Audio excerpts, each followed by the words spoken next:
பாத்திரம் எடுத்துருக்கோம். அதில் கார்ன்ஃப்ளவர் மாவு 1 கப் மாவு எடுத்து அதில் 3 கப்பு தண்ணி ஊற்றி நல்லா கிளறி கட்டி இல்லாமல் கிளறி வச்சுக்கிடணும்.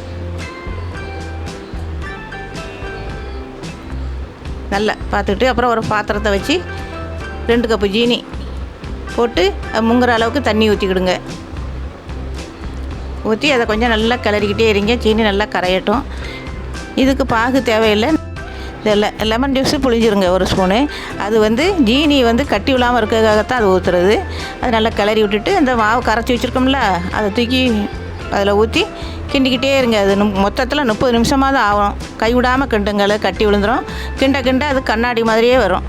அதை நல்லா கிளறிட்டு இப்போ நம்ம 1 கப் நெய் எடுத்துருக்கோம். அதை 2 ஸ்பூனாக போட்டு கிளறிக்கிட்டே இருங்க. ஒரு நிமிஷத்துக்கு ஒருக்கா அதை போட்டுக்கிட்டு இருந்தேன்னா அது கொஞ்சம் அடியும் பிடிக்காது, ஒட்டவும் செய்யாது.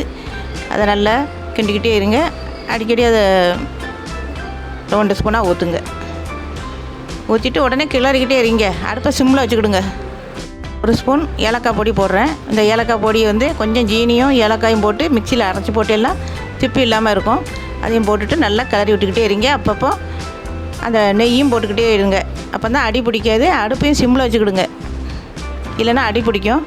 நல்லா கிளறிட்டு உங்களுக்கு தேவையான கலர் ரெட்டோ மஞ்சளோ ஏதோ போட்டு நல்லா கிளறுங்க. அது பார்க்கவே அழகாக இருக்கும். அது நல்லா கண்ணாடி கணக்காக இருக்குது பாருங்கள். குட்டி குட்டியாக நறுக்குனா முந்திரி பருப்பு அதெல்லாம் சேர்த்துட்றேன். இது மொத்தத்தில் செய்கிறதுக்கு 30 நிமிஷம் ஆகும். இங்கே நெய் பிரிஞ்சு வர்ற நேரத்தில் அதை ஆஃப் பண்ணுங்க. இந்த மாதிரி ஒரு பாத்திரத்தில் நெய் தடவி வச்சுக்கிடுங்க. இந்த அல்வாவை தூக்கி அதில் கொட்டி சமமாக பரப்புங்க. அது முந்திரி பருப்பு, பாதாம், பிஸ்தா எதனாலும் உங்களுக்கு தேவைக்காக பார்த்து அலங்கரித்து வச்சுக்கிடுங்க. இதை 2 மணி நேரம் வெளியில் வச்சுருங்க. நல்லா ஆறணும். 2 மணி நேரம் கழித்து நல்லா ஆறினதுக்கப்புறம் நம்ம துண்டு போட்டுக்கிடலாம். கட் பண்ணி எடுத்துகிட்டே எல்லாம் நல்லா கரெக்டாக வரும். கையில் நல்லா அழகாக எடுத்து சாஃப்டாக இருக்கும். கையில் எடுத்து காமிக்க பாருங்கள். இப்போ நீங்கள் விருப்பப்பட்ட ஷேப்பில் அழகாக துண்டு போட்டுக்கிடலாம். பாம்பே அல்வா சாப்பிட தயார், ரெடி ஆயிடுச்சு. நீங்களும் வீட்டில் செஞ்சு பாருங்கள். வீடியோ பார்த்ததுக்கு ரொம்ப நன்றி.